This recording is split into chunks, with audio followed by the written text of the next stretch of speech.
Hey guys, welcome back to my channel.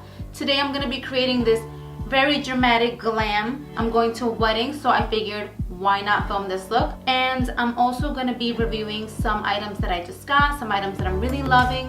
So if you want to learn this look, please keep watching. Before I begin, I'm just going to go ahead and make sure that I don't have any little hairs going on. I did tweeze before, but just making sure. I do this once a week just so that I know that my skin is smooth and that all the makeup applies really seamless. Also, if you have any dry skin, obviously you want to moisturize and you always want to take care of your skin. But if you have really stubborn dry skin, last minute you're in a crunch, I like to just kind of like razor it off. I know it sounds terrible, but it does help a lot. Otherwise, the foundation just clumps up all over it and it just looks disgusting and it doesn't look appealing. And you know, I already tweezed last night, so I'm not gonna have to do that. And just brush everything away. So I haven't done any skin prep yet. I just cleansed my face. I'm gonna go in with black eyeshadow and it's gonna get all over my face. So I'm gonna have to go in back with that preparation and it just doesn't make any sense. So I'll skip that for now. So what I really wanna do is just get some Tarte Shape Tape. Just a few dots, and that's gonna be my primer for my eyeshadows.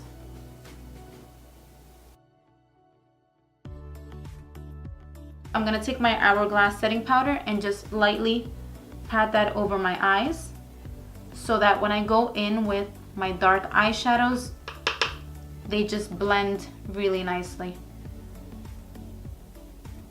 I just wanna set my concealer in place.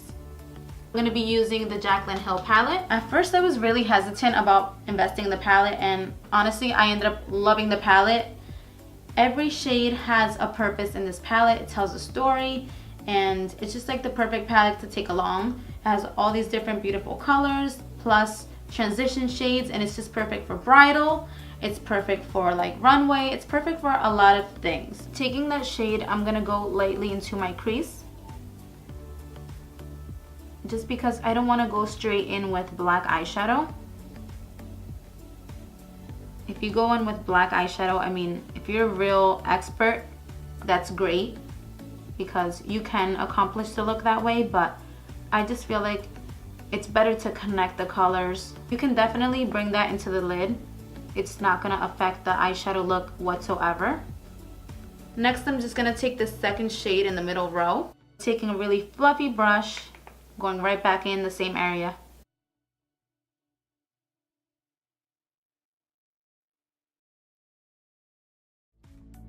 Gonna go in with a darker brown. I'm not gonna go right into black yet. I can, but I won't. I'm gonna take the darker brown. It's gonna help me blend that black in really nicely. Just gonna grab the pigment, tap it out.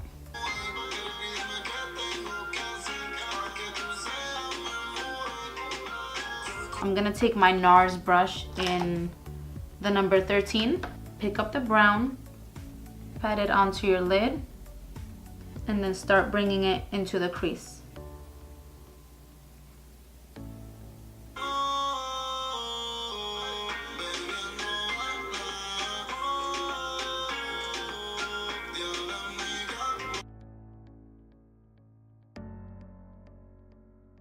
Do some circular motion so that I can gently blend that out. Just gonna bring that in a little bit because I don't want to go in way too harsh yet. I don't know how far I want to bring the darkness in. I don't really know that until I have the foundation on. This is always extremely challenging for me when I don't have foundation. I just feel like I don't know where I'm going with my eyeshadow. That's why I normally like to do foundation first. In this case, we're messing around with way too many dark colors, so I didn't want to risk that. Now I'm gonna go up another level and I'm gonna go into the darkest brown. Using the same NARS brush, I'm gonna work that in onto the eyelid.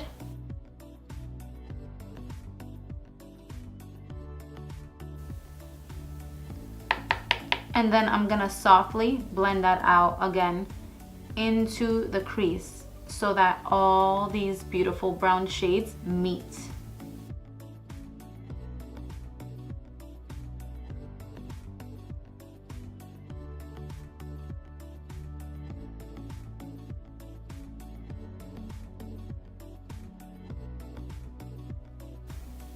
I don't want to go all the way up here because then that's just gonna look really strange and just extremely grungy for this occasion. So we're not gonna do that. So now I'm ready to take the darkest shade in this palette, which is the black eyeshadow. Pat that into my lid. And the reason why I'm using this fluffy brush is I just feel like it distributes the pigment so evenly and just really gently. It just doesn't just create a harsh finish. And do side swiping motions.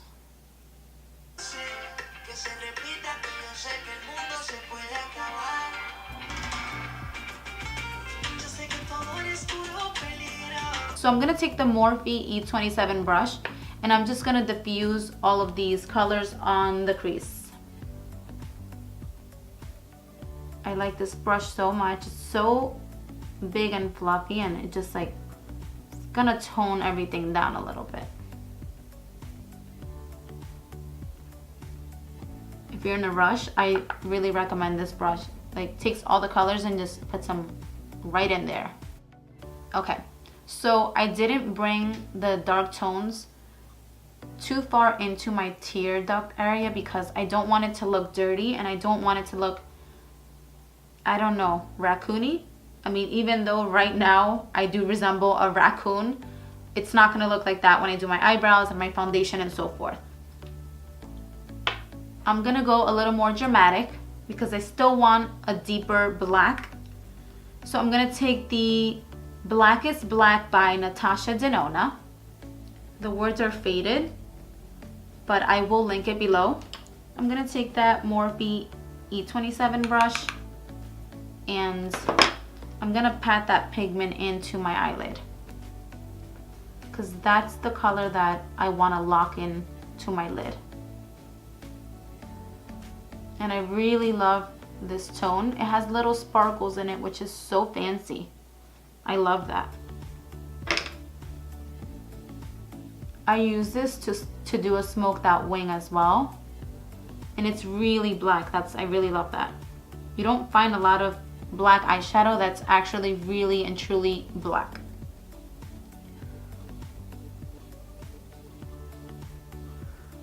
So again, I'm just patting that into my eyelid, and please do not bring that color onto your crease just yet. We're gonna do that with a cleaner brush. Let's not add more product onto the crease. This is only for placement. Just gonna make sure that I wipe away. I don't want any more product building onto the crease of the eyes. So taking that clean brush and just swooping away, left and right.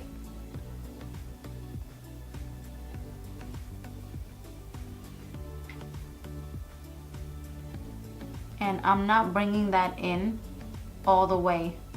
Just notice, take notice on that. If I feel comfortable after the eyelashes to bring it a little further in, I will do that. I'm gonna take my Smith brush in 203 and going into my Inglot 77 black gel eyeliner.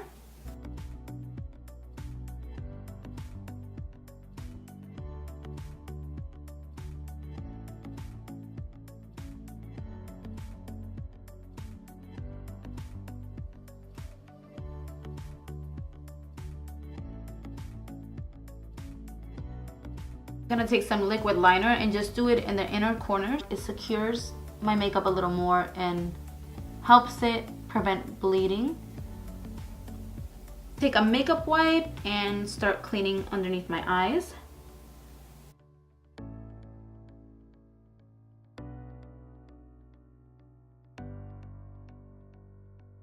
I am just gonna go back in and tap the Blackest black with my finger to darken it up again, because I feel like you can definitely see the shimmer way more this way. Taking the M562 brush by Morphe and just now bringing that in a little closer to the inner corners of the eye. The other brushes were just a little too large.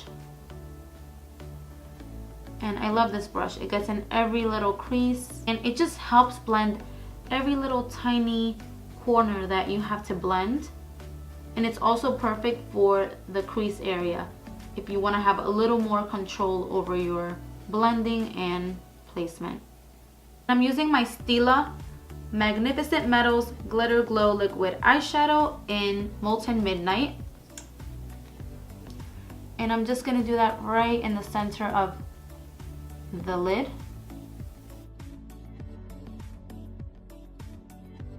I'm going to tap that in.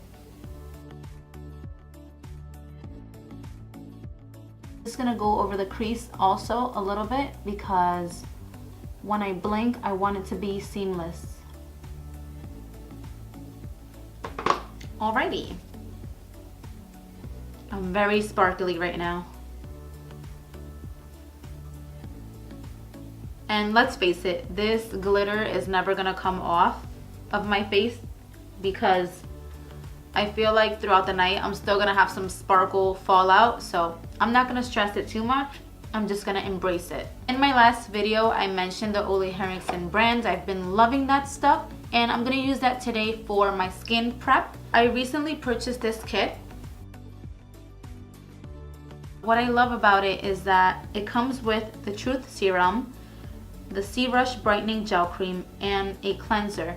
And that's a good amount of products for the price. I'm not gonna lie, that's pretty great. If you know what their individual products retail for, then you will definitely be appreciative of this little kit right here. I already cleansed my face with the gel cleanser, so I'm gonna go in now with the Truth Serum. This serum is collagen boosted, so I'm just gonna take a pump of that and distribute that around my face. Just make sure that everything is nice and absorbed.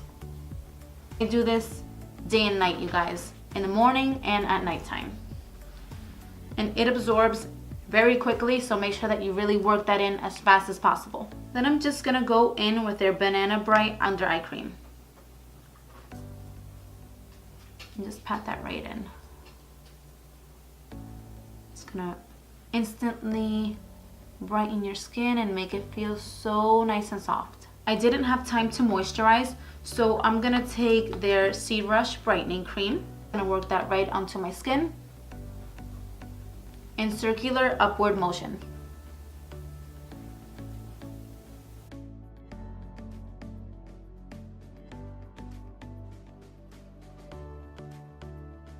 Don't forget the neck, you guys. So important. I want to keep this area firm and hydrated. So right there, that is instant hydration. And it's not just gonna lay on the surface of the skin. It's just gonna act as a thirst relief, as I mentioned in the last video. It actually penetrates into the skin, and I love that because then it's not gonna break apart my makeup or counteract in any kind of way.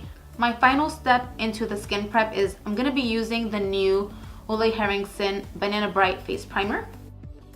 That just came out, you guys. It smells delicious, and I noticed that it has like a little bit of glitter or sparkle in there, and I love that. I mean, why not? I feel like that's just gonna make me look more radiant, so I'm just gonna work that into my skin.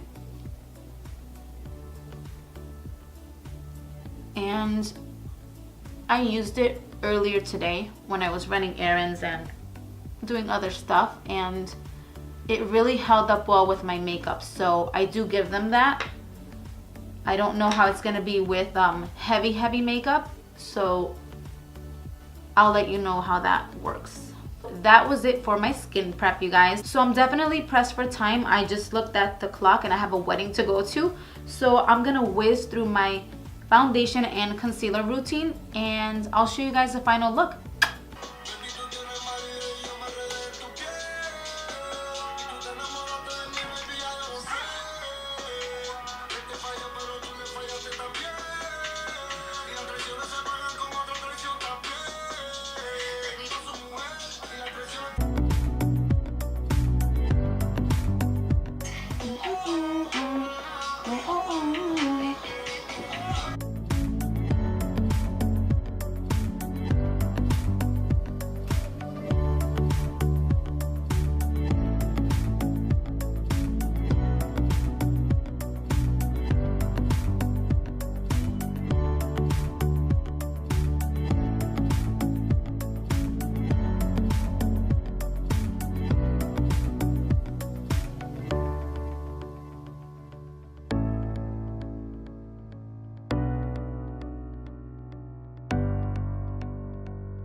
So this is my final look.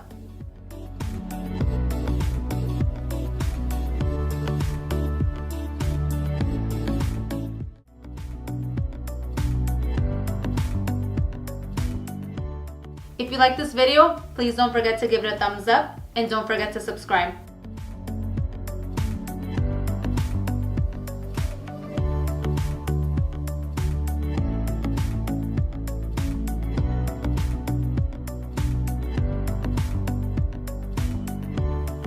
So I wanted to come back and show you guys the longevity of the makeup with the primer, and overall it lasted pretty well throughout the night. I had it on for 8 hours. Right now it's 1:05. So I'm gonna do a close-up right here. My makeup is still on point. It feels very smooth and it did apply smoothly. The only negative thing I have to say about the primer is that as I was working it into my skin, I noticed that it had some kind of residue, and I've never felt that in other primers, which is really strange because I really wanted to love the primer. I don't know if it was just the way I was using it or the product, you know, the foundation that I used afterwards, but I really don't feel like it should have counteracted that way. When I was working in my foundation after using the Ole Henriksen primer, it just started building up some kind of residue, as if like you were rubbing your hands with sweat for a really long time, and then it's like almost like when you place an eraser on a paper, you get that little residue. That's what I noticed as I was working in my foundation, and that was a risk because I was doing this for wedding makeup applications. So if you're going somewhere important, I wouldn't recommend for you to try something that you haven't tried before. I only did it because I just felt like it was a great idea to show you guys, you know, the pros and the cons from this item. I don't not love this item, but I'm not too happy with that residue. but with all the other products, I am really pleased with those, and I will continue to use those. For now, I'm gonna stay away from this one, and I'm gonna try it out with different foundations. I hope you guys like this video, and I'm gonna go to bed.